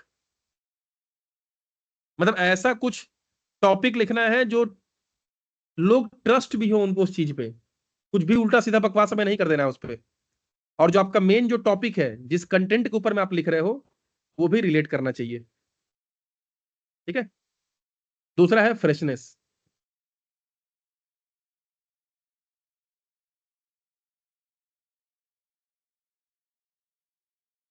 For rapidly evolving topics, keeping your content updated with new information and insights is crucial। आप चाहो तो एक web page आपने बनाया है 1 साल पहले, वो रैंक भी किया है गूगल वगैरह पे, तो वो क्या था, वो था ई कॉमर्स स्ट्रैटेजी इन 2024। अब 25 आ चुका है। अब क्या कर दो, उसी पेज का अंदर का जो कंटेंट है वो चेंज कर दो। मतलब हमेशा कंटेंट अपडेटेड होना चाहिए। ऐसा नहीं कि आपका पेज को कोई विजिट कर रहा है ई कॉमर्स के लिए और वो ऐसा चीज उसमें लिखा है जो 5 साल पहले चलता था, जबकि उस पेज को भी आपने 5 साल पहले ही बनाया था। तो पेज के कंटेंट को भी आप हमेशा अपडेट करते रहिए। ठीक है। तो ये था सबसे पहला कि कंटेंट का क्वालिटी। दूसरा, कीवर्ड रिसर्च एंड यूजेस। तो जिस जिस कीवर्ड पे आपको अपने पेज को रैंक करवाना है वो सब कीवर्ड्स को पहले सर्च कीजिए, जो मैंने बताया था गूगल पे भी आप सर्च कर सकते हो। कोई भी टॉपिक तो उसमें कौन सा कीवर्ड सबसे ज्यादा सर्च हो रहा है। ठीक है। तो वो सब कीवर्ड्स को आपको ऐड करना होगा अपने में। तो identify words and phrases your target audience uses to search for information, product और services relevant to your page. मतलब कि आपका पेज से जो रिलेटेड है, कोई भी ऑडियंस जो आपका है, टारगेट ऑडियंस जिनको आप टारगेट करना चाहते हो, वो क्या क्या सर्च कर सकता है गूगल पे, कौन कौन से वर्ड को सर्च कर सकता है, उसका एक लिस्ट तैयार कीजिए। गूगल से भी जानने का आप कोशिश कर सकते हैं वहां पे उस कीवर्ड को लिख के कि इस पर्टिकुलर कीवर्ड से रिलेटेड कौन कौन से वर्ड है जो ज्यादा लोग सर्च कर रहे हैं गूगल पे। तो focus on a primary keyword और keyword theme for each page. हर पेज का एक अपना कीवर्ड होता है कि ये पेज को हमें इस पर्टिकुलर कीवर्ड पे टारगेट करना है, तो आप देखोगे कौन सा पर्टिकुलर कीवर्ड सबसे ज्यादा सर्च हो रहा है, और सबसे ज्यादा सर्च हो रहा है और वहां पे हमेशा आपका ये वाला पेज सबसे आगे रहेगा तो ऑब्वियसली आपको ट्रैफिक ज्यादा मिलेगा वहां से। तो avoid keyword stuffing which is over using keyword in a way that makes the content unnatural और डिफिकल्ट टू रीड। अच्छा सॉरी, हम लोग यहाँ पे थे।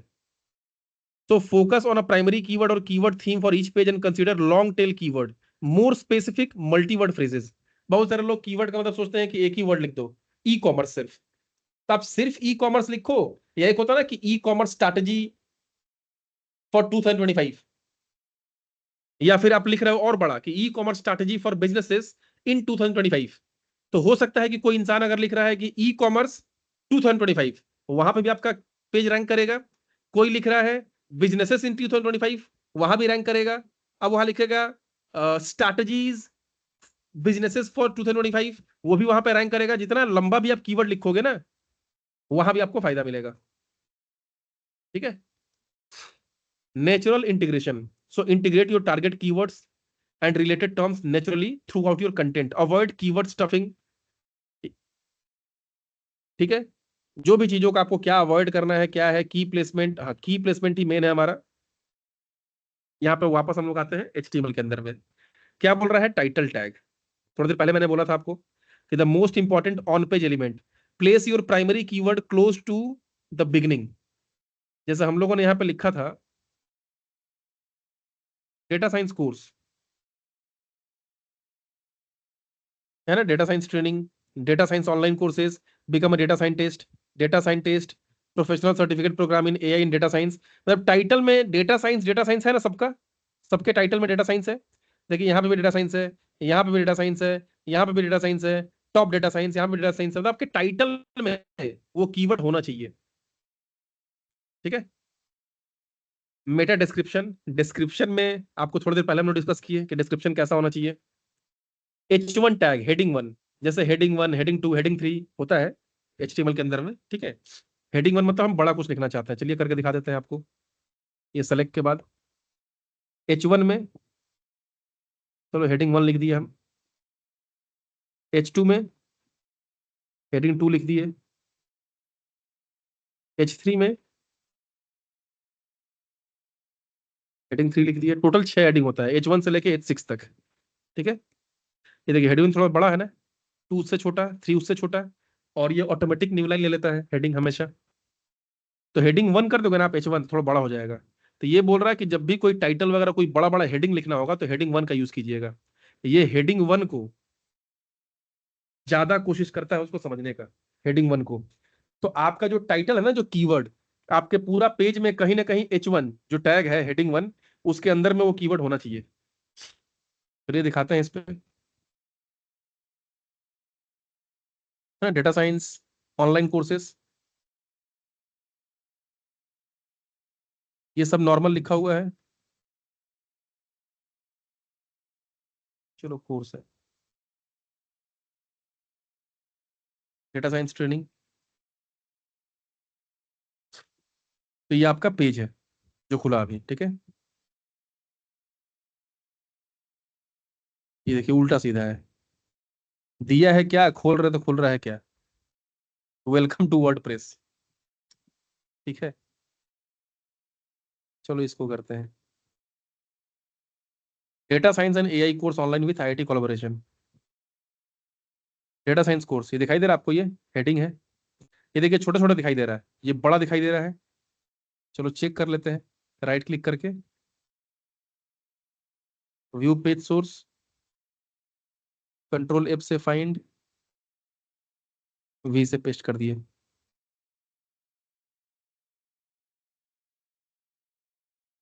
तो मेटा था, ये देखिए यहाँ हेडिंग 2 है, rated 1 data science course by. और यहाँ देखिए डेटा साइंस कोर्स, ये H1 है हेडिंग 1, उसके अंदर में 96,569, 96,569 यही वाला है ना डेटा साइंस कोर्स। ये जो लिखा गया है ये H1 के अंदर में है, हेडिंग 1 में आपको दिखाई दे रहा होगा, देखिए H1 है ना, H1। यही चीज ये बोल रहा है कि आपका जो पेज का जो कंटेंट है अंदर का, उसमें भी कहीं पे हेडिंग 1 दीजिए, H1। और H1 के अंदर में the main heading of your page include your primary keyword, ideally at the beginning, starting में ही वहां पे होना चाहिए। तो H1 टैग के अंदर में आपका कीवर्ड होना चाहिए जिस पे आप रैंक कराना चाहते हो। देखिए सब सारा टेक्निकल पार्ट है ये ऑन पेज वाले में। अब है सब हेडिंग, आप चाहो तो H2 H3 वगैरह भी यूज कर सकते हो। जैसे उसी के अंदर में देखिएगा जो डेटा साइंस कोर्स था, इंटेली पार्ट था, इसको क्लिक करते हैं, डेटा साइंस। अब देखिए यहाँ पे भी H2 वगैरह था, इसको राइट क्लिक करके व्यू पेज सोर्स करते हैं, कंट्रोल F से फाइंड करते हैं, पेस्ट। ये H1 था ना, अब देखिए यहाँ पे H2 है ना, H2 स्टार्ट हुआ, H2 के अंदर में data science course rated 1, H2 के अंदर में डेटा साइंस कोर्स क्या दिखा रहा है, रेटेड 1, ये H2 के अंदर में डेटा साइंस कोर्स। मतलब इसका फोंट का स्टाइल वो छोटा रखा है लेकिन टैग रखा है H2। ये वही चीज बोल रहा है कि आप H1 में तो रखिए, H2 H3 को भी आप कंसीडर कर सकते हैं। ठीक है। First 100 words of content naturally incorporate your primary keyword early in the pages body. जैसे ये पेज है, ये पेज का बॉडी है ना, ये जो भी नीचे लिखा गया ये सब सारा बॉडी है, जितना आप नीचे देख रहे हो सब बॉडी है, जो यूजर को दिखाई दे रहा है सब बॉडी है। तो ये बॉडी के लिए तो बहुत सारा कोड लिखा गया होगा, आप चेक कीजिए व्यू पेज सोर्स। तो इसको स्क्रॉल करते जाइए, इतना सारा कोड लिखा गया है, स्क्रॉल करते जाइए खत्म ही नहीं होगा, करते जाइए, कर ये देखिए, है ना, स्क्रॉल करते जाइए। इतना जो है ना, इतना नीचे तो गूगल नहीं जाएगा ठीक है। गूगल क्या करेगा कि स्टार्टिंग में ही ये जो आपका पेज का कंटेंट है, पेज के कंटेंट के पहला जो 100 वर्ड है उसी में कहीं ना कहीं आपका कीवर्ड होना चाहिए। देखिए ये भी वही बोल रहा है, first 100 word of content so naturally incorporate your primary keyword early in the page body. तो फर्स्ट 100 बोल रहा है, आप 200 250 500 भी चलेगा। 500 वर्ड होता ही कितना है एक वेब पेज में, 4 5 10 लाइन में खत्म हो जाएगा 500 वर्ड। ठीक है। तो पेज का जो स्टार्टिंग हो रहा है ना, पेज के स्टार्टिंग में ही आपको पूरा कोशिश करना होगा कि वहां पे हमारा जो कीवर्ड है उससे रिलेटेड हम कुछ ना कुछ कंटेंट डालें, क्योंकि गूगल मेटा डिस्क्रिप्शन को भी रीड करता है, तो हो सकता है कभी पेज के अंदर घुसे तो उसको स्टार्टिंग में ही मिल जाए वो कीवर्ड। एकदम लास्ट में जाके आप लिख रहे हो, लास्ट में लिखो कोई दिक्कत नहीं है, लेकिन स्टार्टिंग में होना चाहिए। Body text, so distribute keywords and their synonyms through the content a natural readable वे।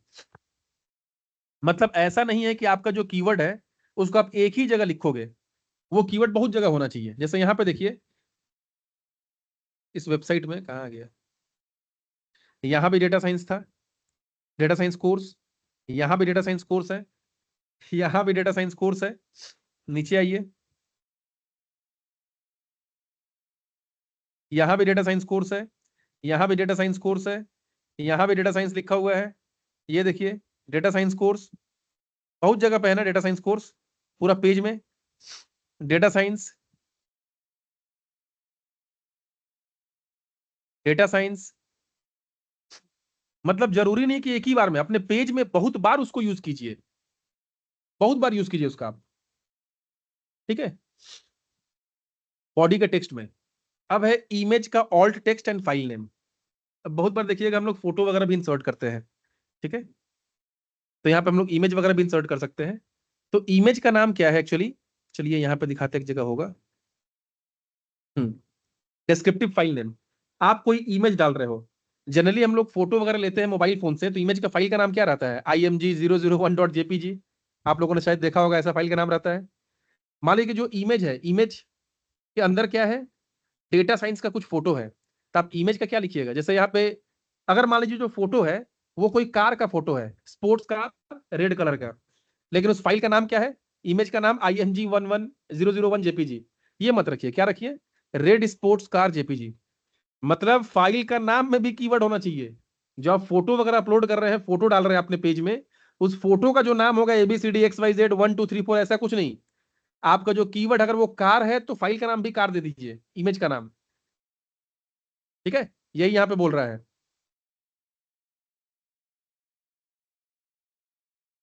तो use descriptive keywords for images. Image वगैरह पे जो आप अपलोड कर रहे हो, जो फाइल नेम होगा, फाइल नेम में भी काम से रिलेटेड नाम दीजिए। जरूरी नहीं कि आपका कीवर्ड ही उसमें है, लेकिन अगर फाइल है रेड कार तो उसको रेड कार दीजिए। आप एसईओ के बारे में क्लास लिख रहे हैं तो वहाँ पे गूगल का इमेज है तो वहाँ गूगल का नाम दीजिए, google.jpg या google.png, उस फाइल का नाम गूगल होना चाहिए। URL, include your target keyword in the URL, ये जो यूआरएल होता है ना, ये जो हम लोग बोलते हैं यूआरएल, इस यूआरएल में आपको भी अपना कीवर्ड यूज करना होगा। जैसे देखिए दिखा रहे फिर से, ये बार बार हम बंद कर दे रहे हैं क्यों पता नहीं।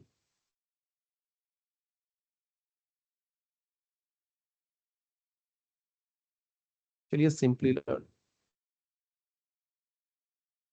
ये देखिए ये यूआरएल है ना, यूआरएल में क्या लिखा हुआ है, simplylearn.com/big-data and analytics, उसके बाद senior hyphen data hyphen scientist, यहाँ पे स्पेस नहीं होता है इसलिए हाइफन देते हैं हम लोग, तो senior data scientist master program, data scientist लिखा हुआ है ना, और यहाँ कोर्स का नाम भी डेटा साइंटिस्ट है। पेज में देखिए top data science course online, तो यहाँ पे भी डेटा साइंस वर्ड आपके यूआरएल में भी होना चाहिए। इसका बोलने का मतलब ये है। तो ये था दूसरा चीज, कीवर्ड्स के ऊपर रिसर्च कीजिए और जो भी हम टैग बोले हैं एचटीएमएल में उसको आपको यूज करना है हर जगह पे। ये डॉक्यूमेंट आप लोगों को मिल जाएगा। HTML एलिमेंट्स, अब है ना टाइटल टैग, इसके अंदर में आपका होना चाहिए। Best practices should accurately describe the content of the web page, जो मेटा डिस्क्रिप्शन होता है उसके अंदर में। Include your primary keyword ideally at the beginning of the page, ये सब लिखा हुआ है। Make it compelling to encourage click, meta description में अच्छा सा ऐसा कुछ लिखिए कि गूगल सर्च रिजल्ट में लोगों को वो क्लिक करने पे मजबूर कर दे। मेटा डिस्क्रिप्शन का बेस्ट प्रैक्टिसेस, हेडर का जितना भी हेडिंग होता है H1 H2 जो मैंने आपको दिखाया, इमेज का ऑप्टिमाइजेशन, इमेज का ऑल्टरनेटिव टेक्स्ट जिसको बोलते हैं ऑल्ट, ऑल्ट का मतलब ऑल्टरनेटिव, ठीक है। तो जब भी आप कोई इमेज वगैरह इंसर्ट कीजिएगा, चलिए देख लेते हैं मेरे पास कोई इमेज है कि नहीं डेस्कटॉप पे।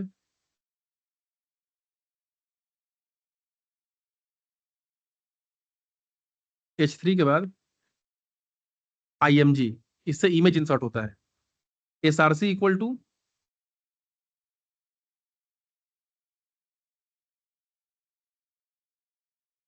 ये एक फोटो है, ठीक है। चलिए ब्राउजर में दिखाते हैं आपको इसके बारे में। Ctrl+R से रीलोड, फोटो आ गया यहाँ पे। ये एक्चुअली मेरे डेस्कटॉप पे एक फोटो था, ये फोटो आ गया।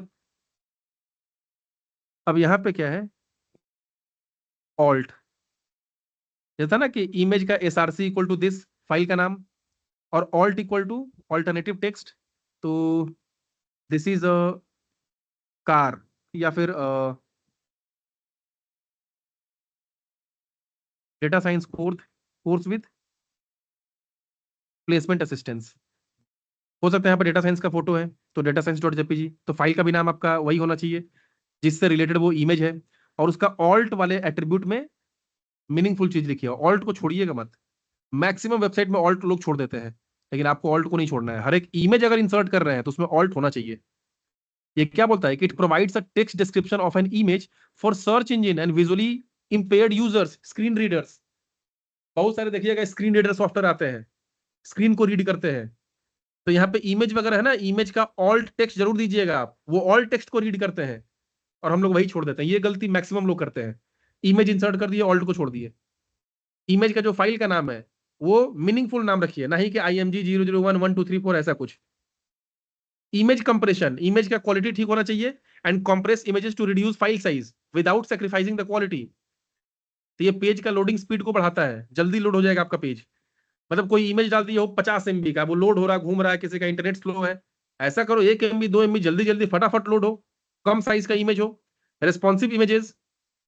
अब हमने क्या किया, हमने एक इमेज डाला कि मेरे कंप्यूटर में दिखाई दे रहा है साइड में कोना में है, लेकिन जब कोई मोबाइल में खोल रहा है तो कट जा रहा है, वो कोना में गायब हो जा रहा है।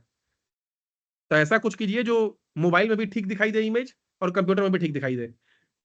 URL structure, the address of your web page, जो मैंने बोला कि इसको यूआरएल बोलते हैं, तो इसका बेस्ट प्रैक्टिस है descriptive and concise, should immediately tell users and search engine what the page is about. आपके यूआरएल में भी कीवर्ड होना चाहिए, ठीक है।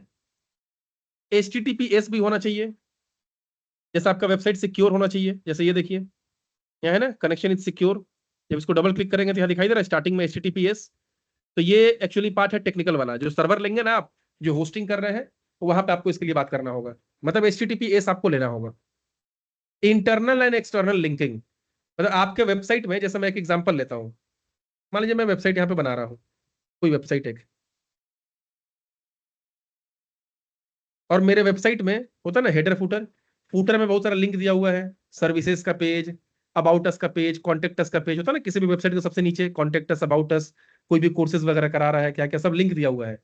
तो कोर्सेज पे क्लिक करेंगे तो कोर्स का पेज खुल जाएगा। अब कोर्स के पेज में डेटा साइंस लिखा हुआ है, डेटा साइंस पे क्लिक करेंगे तो डेटा साइंस का पेज खुल जाएगा। वहां पे होम लिखा हुआ है, अबाउट अस है, होम में क्लिक करेंगे तो मेन होम पेज में चला जाएगा। मतलब आपका जो पूरा वेबसाइट है उसमें जितने सारे पेजेस हैं सबका कहीं ना कहीं से लिंक होना चाहिए, एक से दूसरा पेज, दूसरे से तीसरा पेज, ऐसे ऐसे करके।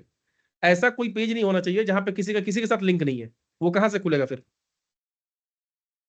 तो इंटरनल एक्सटर्नल लिंकिंग थोड़ा सा आपको अच्छे से देखना होगा कि help search engine discover and crawl new pages. आपको सर्च इंजन को बता देना पड़ता है कि मेरे पूरे वेबसाइट में कितने सारे पेजेस हैं, उनका यूआरएल क्या है, उनके पेज का नाम क्या है, सब कुछ हम लोग बताते हैं। जब एसईओ का प्रैक्टिकल स्टार्ट करेंगे तो आपको दिखाएंगे हम कैसे करेंगे। अभी जो हो रहा है एक्चुअली ये प्रैक्टिकल नहीं है। प्रैक्टिकल का मतलब जब क्लाइंट का सीधा काम करेंगे आपके सामने कि देखिए इसको हम एसईओ कर रहे हैं, यहाँ पे ये कर रहे हैं। सारे लिंक वगैरह हमें अपलोड करने होते हैं फाइल बना के। साइट मैप जो बताए थे ना, लास्ट क्लास में डिस्कस किया था हम लोग, साइट मैप। वही साइट मैप एक फाइल होगा, एक्सएमएल फाइल, जिसमें हम अपना मेरा जितना पेज है सबका नाम लिख के गूगल को बता देंगे कि भाई मेरा पूरा वेबसाइट में इतना पेज है। फिर जब कोई नया पेज हम लोग ऐड करेंगे फिर गूगल को बता देंगे कि एक दो पेज नया डाले हैं, इसको भी समझ जाना है। ठीक है। एक्सटर्नल लिंक, तो इंटरनल का मतलब मान लीजिए कि हमारे वेबसाइट से हमारे वेबसाइट का ही दूसरा पेज लिंक है, और एक होता है कि हमारे वेबसाइट से कोई दूसरा वेबसाइट का पेज लिंक है। जैसे हम लोग क्या करते हैं, अपने ही वेबसाइट पर नीचे दे देंगे कि फॉलो अस ऑन फेसबुक, तो जहां उस फेसबुक के आइकन पे क्लिक किया हम लोग का फेसबुक खुल जाएगा, फेसबुक का पेज खुल जाएगा। तो फेसबुक का पेज तो हमारा वेबसाइट नहीं है। मतलब मेरे वेबसाइट से अगर ऐसा कोई लिंक जिस पे क्लिक करने के बाद कोई दूसरे के वेबसाइट पे चला जा रहा है, उस पर भी हमें ध्यान देना होगा। एक्सटर्नल लिंकिंग सब कुछ ठीक ठाक है कि नहीं। ठीक है। तो link from your website to other reputable high authority websites. So benefits का क्या होता है, adds credibility and trustworthiness to your content by referencing external sources. मतलब आपके वेबसाइट से कोई और बेहतर वेबसाइट में, कोई बढ़िया वेबसाइट है उसका आप लिंक दे रहे हैं, तो गूगल क्या देखेगा कि अच्छा बाहर से भी इसके पास लिंक आ रहा है, ये भी बाहर लोगों को लिंक दे रहा है, और वो जेन्युइन भी होना चाहिए। ऐसा नहीं कि बस हम लिंक ही डाल दिए। जैसे देखिएगा सोशल मीडिया पे कोई पोस्ट करता है, इंस्टाग्राम पे, फेसबुक वगैरह, लिंक्डइन पे, तो सबको पता है हैशटैग क्या होता है, लेकिन आधा अधूरा पता है। हैशटैग में लोगों को लगता है कि जितना हैशटैग डालेंगे उतना अच्छा है। तो बहुत सारे लोगों का कभी कभी देखिएगा कंटेंट कम है, 2 लाइन का कंटेंट है और 20 लाइन का हैशटैग है, 150-200 हैशटैग डाल दिए वो लोग, सिर्फ हैशटैग ही दिखाई दे रहा है उसका। तो जो प्लेटफॉर्म है ना, फेसबुक, इंस्टाग्राम, लिंक्डइन वगैरह, वो समझता है स्पैम है ये, उसको रैंक करने ही नहीं देगा, रीच ही नहीं करने देगा लोगों तक। मतलब कंटेंट 2 लाइन का है, हैशटैग 20 लाइन का, हर हैशटैग डाल दिया। तब तो हम भी क्या करेंगे, पूरा दुनिया का सारा हैशटैग का लिस्ट बनाएंगे और हर पोस्ट में डालते रहेंगे, सबको दिखा दो। ऐसा नहीं होता है। हैशटैग में 3 5 7 मैक्सिमम, 20 25 हैशटैग नहीं डाला जाता है। अब है पेज का स्पीड। अब देखिए, इमेज को कंप्रेस कीजिए, मतलब कि अगर आपका पेज को कोई ओपन कर रहा है तो तुरंत लोड हो जाए। ऐसा नहीं कि गोल गोल घूम रहा तो घूम रहा, 10 सेकंड 20 सेकंड आधा घंटा से घूम ही रहा है, लोड ही नहीं हो रहा है। तो आज के टाइम में किसी के पास पेशेंस नहीं है कि 10 सेकंड तक वेट करेगा पेज के लोड होने का। तो पेज का वेट बढ़ता कैसे है, बहुत ज्यादा ग्राफिक्स आप यूज कर रहे हो तो ग्राफिक्स तो आप यूज करोगे ही, क्योंकि अच्छा इंटरेक्टिव बनाना है, देखने में अच्छा लगे। तो उसका साइज को रिड्यूस कीजिए, इमेजेस को कंप्रेस कीजिए, मिनिफाई CSS JavaScript HTML files, leverage browser catching, reduce redirect. Redirect को कम करना है कि एक वेबसाइट से दूसरे वेबसाइट में लिंक जा रहा है सब कुछ। ठीक है। होस्टिंग प्रोवाइडर से भी हमें बात करना होता है कि जिसका थोड़ा सा जल्दी लोड हो, हेलो फास्ट। सर। बोलिए। सर मैं बोल रही हूँ कि आप क्या HTML के पार्ट को थोड़ा सा स्क्रीनशॉट लेकर थिन कर सकते हो। इस चीज को एचटीएमएल का पाथ, मीन HTML का मीन तो कोड लिखा है आप। वो तो फाइल बंद कर दिए, देख लेंगे फिर कभी समझा देंगे आप लोग, हम एचटीएमएल का भी क्लास करा देंगे, ओके कोई दिक्कत नहीं है। ठीक है। Okay okay. तो यहाँ है मोबाइल, मतलब एसईओ के लिए क्या जरूरी है, H1 H2 टैग वगैरह देख लीजिएगा आप लोग, मेटा टैग देख लीजिएगा, इमेज में ऑल्ट है कि नहीं देख लीजिएगा, और टाइटल। बस इतना ही काम है एसईओ में। हमें पूरा एचटीएमएल सीखने का जरूरत नहीं है, स्पेशली एसईओ के लिए। हमें वेब डिजाइनर नहीं बनना है, ठीक है। लेकिन वेब डिजाइनर के लिए हम लोग बाद में देखा जाएगा, उसका भी बता दिया जाएगा। मोबाइल फ्रेंडलीनेस, रेस्पॉन्सिव डिजाइन जो मैंने बताया कि मोबाइल में अलग टाइप से खुलता है और कंप्यूटर में अलग टाइप से, तो उसका रेस्पॉन्सिव देख लेना चाहिए कि मोबाइल में ठीक ठाक खुल रहा है कि नहीं खुल रहा है, कंप्यूटर में ठीक खुल रहा है लेकिन मोबाइल में गायब हो जा रहा है कुछ कुछ चीज, तो ये भी आपको देख लेना होगा। अब क्या बोल रहा है गूगल का, क्या है गूगल का technique, mobile first indexing, this is critical and it is crucial. Mobile first indexing का मतलब क्या हुआ कि अब देखिएगा ना कि गूगल या पूरा दुनिया में सबको पता है कि मैक्सिमम लोग आज के टाइम पे अगर कोई वेबसाइट ओपन कर रहे हैं या कुछ भी कर रहे हैं तो मोबाइल से कर रहे हैं, कंप्यूटर अब कोई यूज नहीं करता है। कि कोई कंप्यूटर में जाके फेसबुक के users, maximum Facebook user mobile application चला रहे हैं, फ्लिपकार्ट पे जो ऑर्डर्स आ रहे हैं मोबाइल से आ रहे हैं, अमेजन मोबाइल से हो रहा है, इंस्टाग्राम मोबाइल से हो रहा है, गूगल मोबाइल पे लोग सर्च कर रहे हैं, कंप्यूटर कौन यूज करता है? तो गूगल क्या बोल रहा है आजकल कि आप वेबसाइट से ज्यादा मोबाइल रेस्पॉन्सिव पे ध्यान दीजिए, कि मोबाइल में वो अच्छा लुक आ रहा है कि नहीं आ रहा है, कोई कंटेंट तो वहां पे गायब नहीं हो जा रहा, कुछ कट तो नहीं जा रहा इमेज वगैरह, आपका रेस्पॉन्सिव डिजाइन होना चाहिए, यूजर एक्सपीरियंस आपका अच्छा होना चाहिए, अच्छा लुक, क्लियरली आप कोई भी रीड कर पा रहे हो किसी चीज को, ठीक है। Schema markup, a standardized format for providing information about a page, classifying its content। Schema markup क्या होता है? चलिए ये देखिए, अगर हम गूगल में यहां लिखते हैं माइक्रोसॉफ्ट, तो दिखाई दे रहा है माइक्रोसॉफ्ट, अब यहाँ पे आ रहा है download Microsoft teams, custom domain with Azure, careers, Microsoft Azure, ये वाला, ये स्कीमा मार्कअप है। आप अगर चाहते हो कि अगर कोई लिखे मेरे वेबसाइट के बारे में, अगर कंपनी के बारे में, तो यहाँ पे सिर्फ ये टैग, सॉरी ये टाइटल और ये जो मेटा डिस्क्रिप्शन था, 2 लाइन दिखा के फिर दूसरा स्टार्ट ना हो जाए। जैसे यहाँ पे देखिए, लिंक 2 लाइन, लिंक 2 लाइन, तो लिंक और 2 लाइन के बाद भी कुछ होना चाहिए। हम जो जो पेज को टारगेट करना चाहते हैं, हम चाहते हैं कि माइक्रोसॉफ्ट जब भी कोई सर्च करे तो डाउनलोड माइक्रोसॉफ्ट टीम्स, हम ये वाला लिंक देना चाहते हैं। ये एक्चुअली स्कीमा मार्कअप है, तो इसे भी हमें करना होगा। प्रैक्टिकली बताएंगे ये होता कैसे है, कैसे कैसे करेंगे। अगर कोई यहाँ पे लिखता है, जैसे मान लीजिए कि हम ही लोग का लिखिए, हमारा वेबसाइट है SEOmasters.dev, ये ऐसा आ रहा है, नीचे आ रहा है कॉन्टेक्ट अस, अबाउट अस, कुछ भी नहीं आ रहा है। लेकिन वहीं आप ऑरेकल कीजिए, सॉरी स्पेलिंग गलत है, ऑरेकल, ऑरेकल में देखिए नहीं आ रहा वैसा, ऑरेकल देखिए ऐसा आ रहा है, ऑरेकल करियर्स, ये इस तरह से आ रहा है। लेकिन जब यहाँ पे गूगल करो, गूगल का भी देखिए ऐसे आ रहा, अकाउंट गूगल अर्थ ऐसे करके। लेकिन जब हम माइक्रोसॉफ्ट लिख रहे हैं या फिर फेसबुक लिखते हैं, देखिए ये स्कीमा मार्कअप है। फेसबुक में login sign up, ad library, how to earn money on Facebook, Facebook login to Facebook, ये स्कीमा मार्कअप है, हमें इस पे भी ध्यान देना है, ठीक है। तो schema markup, it help search engine better understand your content and can lead to rich results, star rating, product information, frequently asked questions, ठीक है। Why on page SEO important, so signal relevance, improve ranking को improve करता है, increase organic traffic को increase करता है, enhance user experience, foundation for other SEO efforts. आप और भी अगर एसईओ में कुछ काम कर रहे हैं तो उसमें भी ये हेल्प करता है। तो आज हम लोगों ने जो डिस्कस किया ये पूरा ऑन पेज था, अब इसे आपको प्रैक्टिकल करना होगा, तो प्रैक्टिकल क्लास को भी हम लोग को रिकॉर्ड करना है, इसमें कोई टेंशन नहीं है, ठीक है।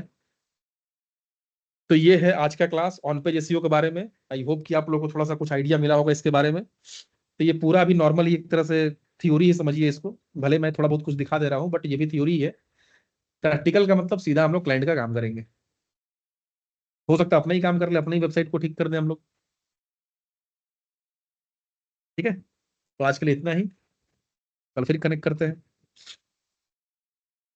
कल का होगा टेक्निकल एसईओ, जो टेक्निकल पार्ट को हमें ध्यान देना है।